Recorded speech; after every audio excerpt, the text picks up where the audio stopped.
My season's greetings, my little spooky beans. It's your Mama Creeps, Allie, and welcome to top 13 horror films that I would love to recommend to you for this special time of year.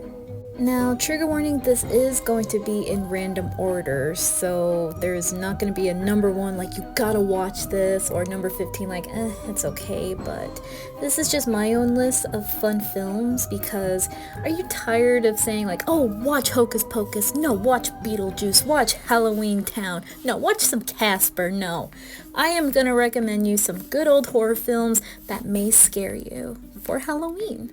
Because that's what Halloween is all about, is being scared. Anyways, let's start off with Child's Play. Not the shitty-ass Mark Hamill one, I mean the OG Child's Play.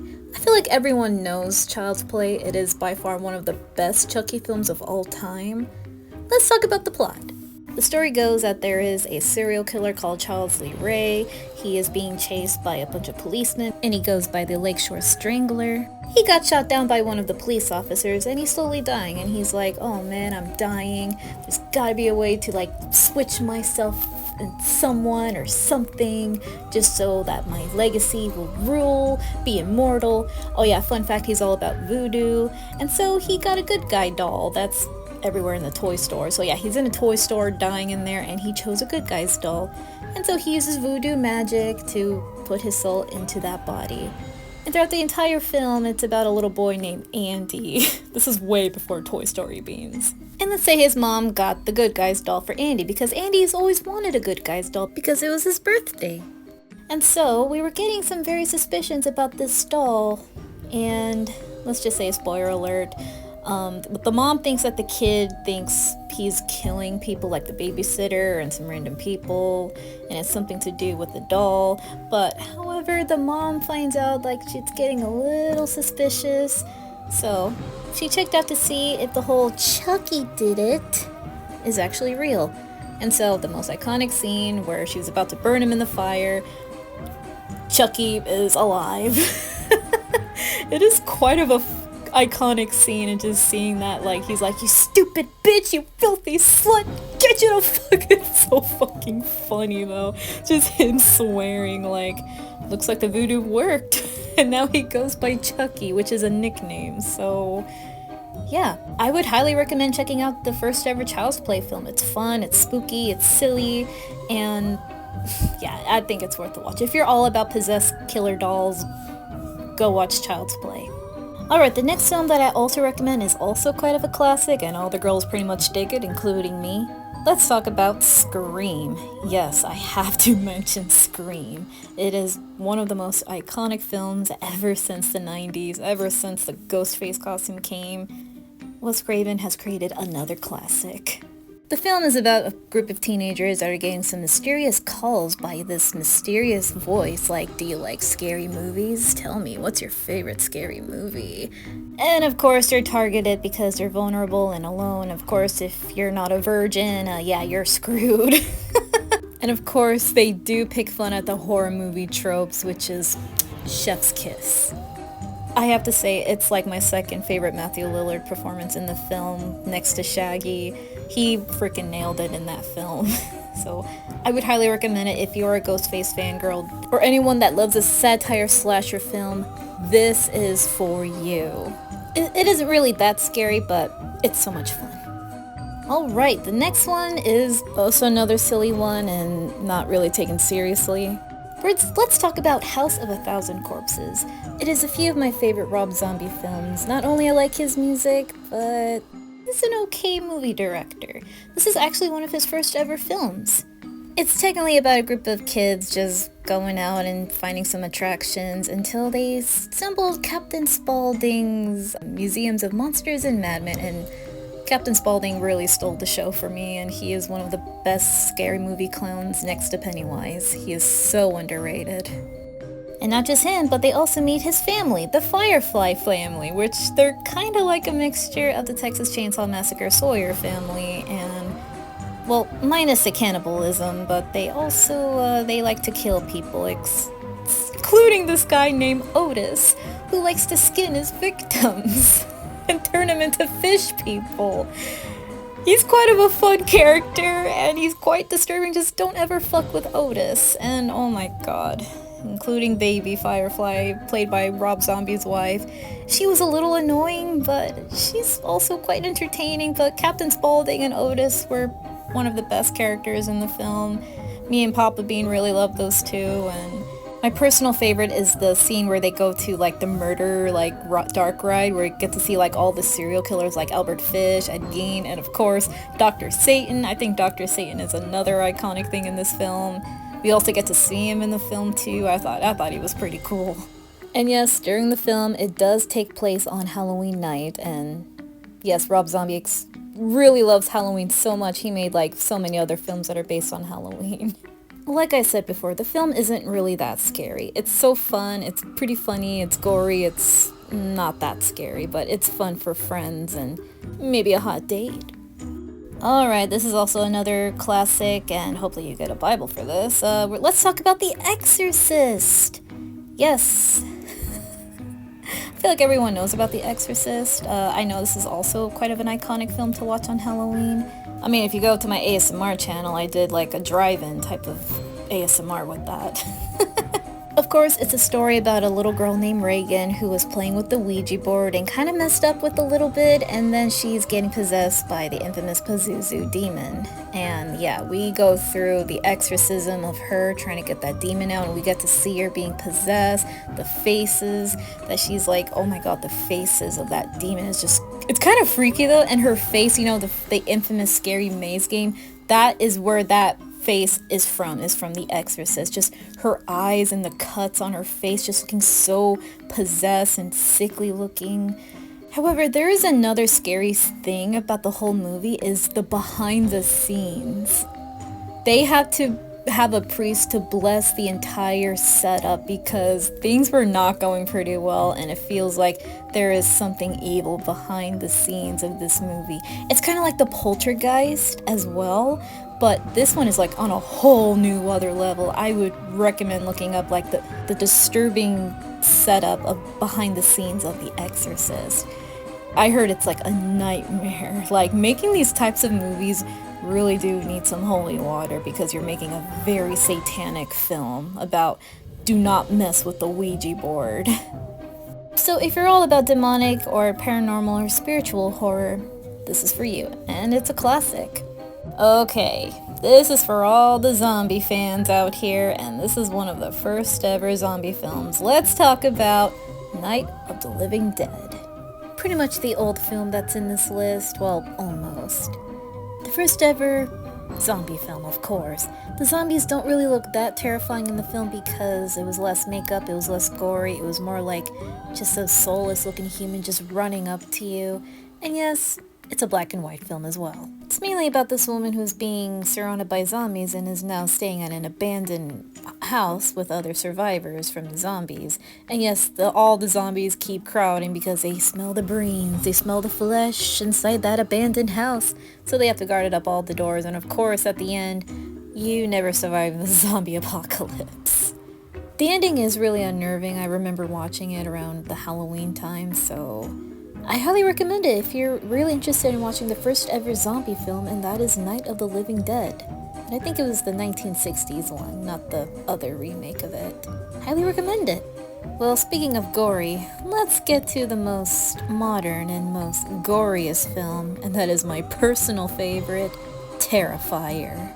Of course, I have to add Terrifier into the list because this is such a fun, non-serious type of film. The story goes like this. Two girls are getting out of a Halloween party, and of course they see this clown that's just being a little silly and all. He's just being silent and goofy, until they found out that he was a killer clown named Art. And my god, the things that he did in that film is so messed up.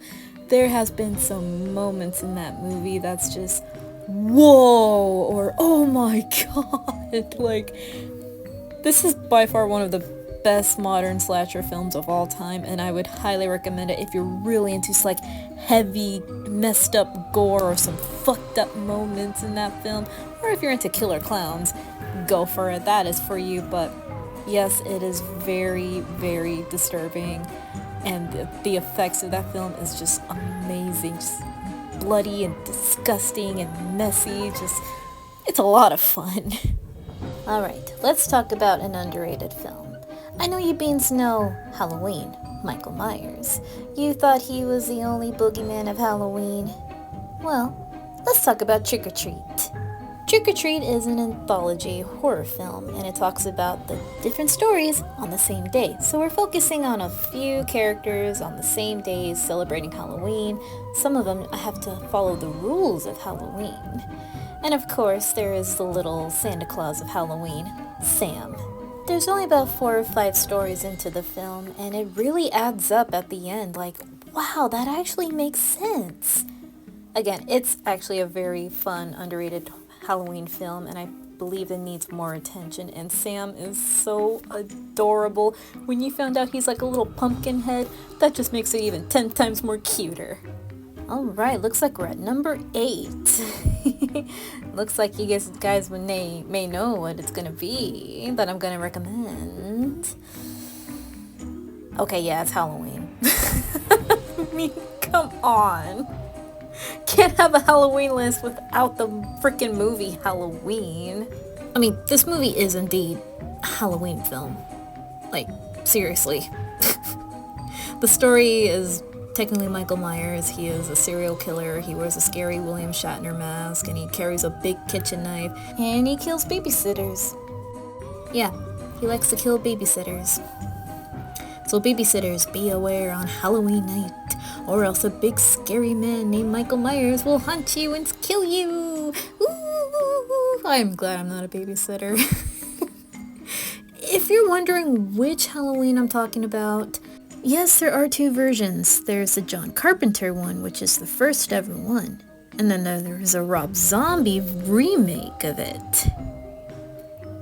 To be honest, I do like both of them, so of course I'm going to stick to the John Carpenter one, because that one is way more better and more classic. Silly, but still fun. Rob Zombie, he did okay with it. I mean, not the greatest, but I do like his design for Michael Myers, though. It looks so intimidating and kind of hot at the same time. Anyway, next movie. Let's go back to an extremely, and I mean the most earliest horror films of all time in the 1930s. Let's talk about a monster movie. Actually, one of the first ever monster movies that's ever been produced. We're talking about Frankenstein. Or what the son of Frankenstein would call himself, Frankenstein. Of course, I have to mention Frankenstein into the list because this is one of the most iconic, most cult classics of all time. Everyone knows the story.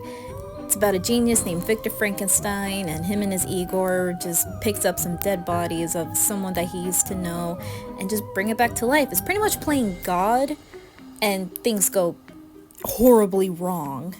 So yeah, Beans, never play God, or else you created a monster, because that's what Victor did.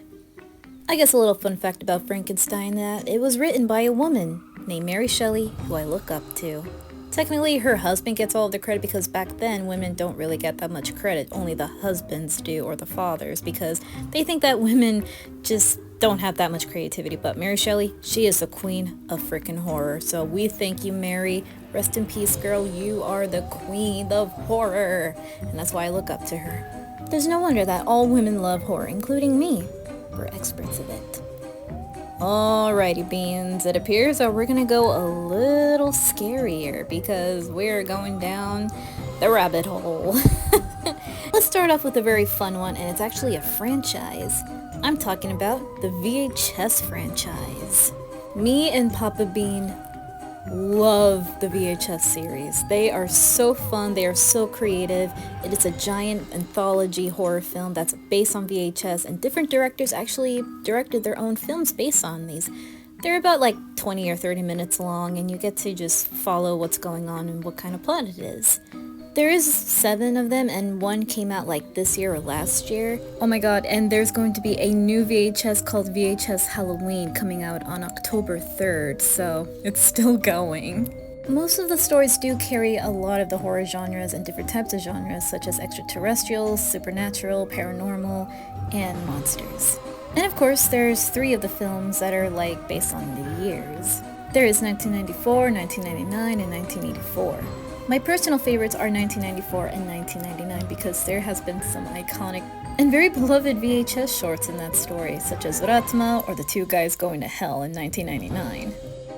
I would highly recommend watching it with friends, maybe while drunk or having some fun. This is a good background for some Halloween fun. Alright, maybe there's one film, maybe not watch VHS Viral because that one kinda sucked.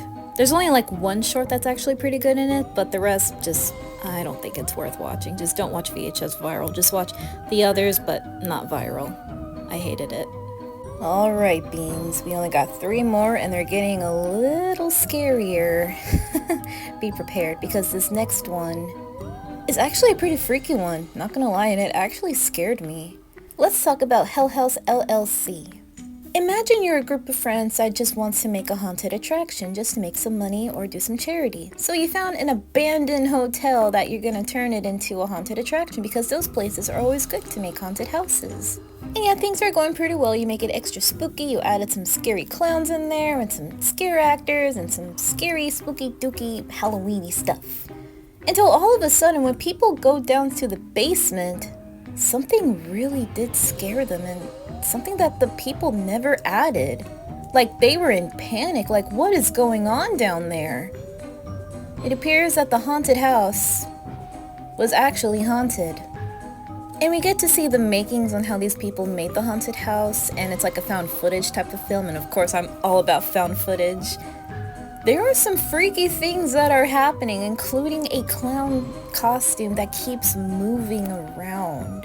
Like, no one is even moving the thing. It's just, like, where did that come from? What the hell's going on here?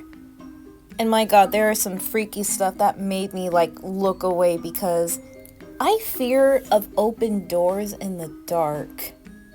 Like, there's a scene where the guy was on his phone talking, and then something just comes out, like comes in the room, like a shadow figure. Just, oh my god, I can't do open doors, and it's dark over there, and I feel like something is gonna pop out, its head out, and it is a phobia of mine. Like, that really got me. Papa Bean was like, it's okay, just hold on to me. Oh my god, that scene really triggered the frick out of me because that is a common phobia of mine. But yes, I would highly recommend checking out Hell House LLC. It is on Tubi and it's for free. It may scare you. Alright, this next one is actually pretty good and a little scary, and it has a very interesting title. I believe some of you may have recognized this one, and it's actually me and Papa Bean's most favorite. It's called Antrim, the deadliest film ever made.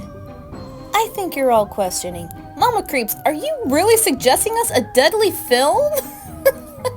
Don't worry, it's just for marketing. It's actually a pretty good marketing. It's kind of like with the Blair Witch Project or Cannibal Holocaust. Of course, it's not really deadly, Beans. This is a found footage mockumentary film about these groups of people and filmmakers that found a movie called Antrim, and it has some very dark history behind it, saying that it killed an entire theater just by playing it, and the symbolism behind the movie. It's an old 1970s film that's made in Hungarian, and the things that it does to people, like it kills people, it curses people, like it's the deadliest film, like no one can air it. Oh, but that's not all, little beans. Not only for the next 10 minutes they explain how deadly this film is, they're like, let's just show it to you. Like, we're gonna show the deadliest film ever made to you after explaining how deadly it is, and then you were really giving a big trigger warning before the movie starts, and that part right there really sends a shiver down my spine. Like, I feel like excitement, like I feel scared, like that is a good way to hype up a deadly film. Like, you have been warned, and it even says like a little timer at the end, like after reading the warning, and then you actually get to watch it. I'm gonna shorten this up because I don't want to leave too much spoilers. It's actually the movie is about 2 siblings that lost a dog, and they decided to go over to a forest to dig a hole to hell. I think you know where this is going, just to see the dog and give it rest in peace. So yeah, they're digging a hole to hell, and yeah, things happen in that film, and a lot of symbolism, and it's actually one of my favorite films in the modern horror, and I would highly recommend it. I watched it like 3 times, and don't worry, Beans, I'm okay. Don't worry. I've seen it like 3 times. You'll be fine. But yes, highly recommend it. Watch it with some friends just so you don't feel alone. And definitely watch it on Halloween night.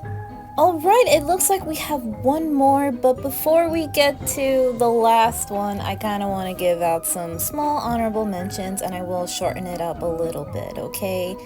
These are my little honorable mentions. A Nightmare on Elm Street. Of course, I can't forget about Freddy Krueger. Of course, everyone knows who Freddy Krueger is, but we're talking about the first one. Just a spooky man who's all burnt and wears a hat and has claws and kills you in your sleep.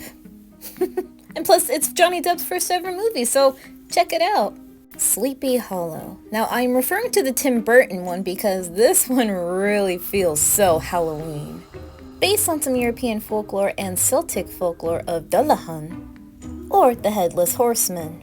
Johnny Depp plays as Ichabod Crane, who goes on an investigation. An investigation due to really unnerving decapitation cases from people. Some say it may lead to the Headless Horseman must be doing this. Maybe. I would highly recommend checking it out. It's so gothic. Tim Burton did an amazing job, and Johnny Depp just looks... he's delicious. All of Stephen King films. Yes, I guess I can just name a little bit of Stephen King films like It, Carrie, Children of the Corn, The Shining, Thinner, Misery. I can go on and on and on. I'm just going to say all Stephen King films because they're sort of Halloween films, and of course we can't forget about Creepshow, so yeah, Stephen King. Not a great guy, but he made some classics. And finally, The Texas Chainsaw Massacre. Directed by Tobe Hooper, he made a freaking classic, most controversial film. My god, there's so many amazing facts about this film, and it's one of my favorites. It's about a group of friends that are helping out some siblings that wants to go see their dad's grave, until they stumbled across a hitchhiker that led them into a very mysterious area around Texas, and of course they met the Sawyer family. And what the Sawyer family, fun fact about them is that they are cannibals. They're insane people. There's Grandpa, who used to be a killer, now he looks like an old man that likes to suck on thumbs. And of course, we can't forget about the king himself, Leatherface. Leatherface is the one that stole the show. He wears a mask made out of human victims, and he carries his iconic chainsaw that he uses to cut up some meat, of course, some human meat, and make a delicious cuisine out of them. This movie is not for the faint of heart, but I'm gonna say it's not that graphic. However, the atmosphere is really disgusting and it feels very unnerving to look at, but oh my god, I would highly recommend it. If you ever want to see the Texas Chainsaw Massacre, it is on Tubi for free, and it's one of my most favorite films by Tobe Hooper, and one of my favorite slashers, next to Michael and Chucky and Ghostface. Highly recommend it. Alright, so here is the last one, Beans, that I would definitely recommend, but however, I will have to leave some quick trigger warnings because this one is actually really, really disturbing, and I find this film to be one of the most disturbing and most scariest films I have ever seen. The movie that I'm talking about is called The Conjuring. Fooled ya. No, it's not. That's too overrated and too simple. Nah, the film that I'm talking about is the Poughkeepsie Tapes. This 2007 film is by far one of the most, not just the scariest, but one of the most unnerving and most disturbing film that's ever been made, and it's in that chart in the most disturbing films ever made. Not only that, but it also creeped the crap out of me and Papa Bean. This is a found footage fake documentary film about a bunch of investigators finding a bunch of tapes, and I mean like 100 or 1,000 or millions of tapes, created by a serial killer. And what's in those tapes are all of the victims that he recorded, that he brutally killed, assault, essayed, or just tortured them very slowly and drove them into Stockholm Syndrome. And we got to discover his first ever recording of the tapes is an 8-year-old girl that he brutally killed, not just killed, but raped. And not gonna lie, that is really hard to watch, just seeing him just walk up to the little girl and pretty much use this scary Ted Bundy tactic. It just reminds me of Ted Bundy in a way, but him just with a camera and just recording all of his victims. There are some really, really disturbing scenes in those tapes, and it's all fake. It's just, it is so well executed. It's like we're watching an actual serial killer recording his crimes. And of course, this movie made me want to check my closet as many times as I want, because you'll understand why. I don't want to spoil too much, but I would definitely recommend it if you have the guts for movies like this. It is not for the faint of heart. It's actually really good. I'm gonna tell you that. It is a really good film. It's just, it really feels a little realistic, I'll tell you that. It is closer into the same category as Megan is Missing or the August Underground trilogy, which I would not recommend. So that is my list of scary films and horror films that are perfect for this time of year, and I would not say go watch it. It is your choice if you have the guts for it, or if you're an insane horror movie fan, go for it. And I would definitely recommend having friends and maybe not family, because none of these films are pretty much family friendly except for a few, like Frankenstein. So anyways, thank you so much for watching this video and listening to this. I've been thinking about this, and I wanted to recommend some scary movies for you beans, because I feel like all of you not only need some Halloween music, but some Halloween fun with movies as well. And hey, maybe if you beans want more of these types of videos, I'd be glad to do some. So like this video if you enjoyed this, comment down below your opinions and thoughts, turn on the notification bell, and turn off that restricted mode, and subscribe for some more spooky content. Have a wonderful day, little creepy beans. Stay safe, stay hydrated, and be wary of the boogeyman. Pleasant dreams.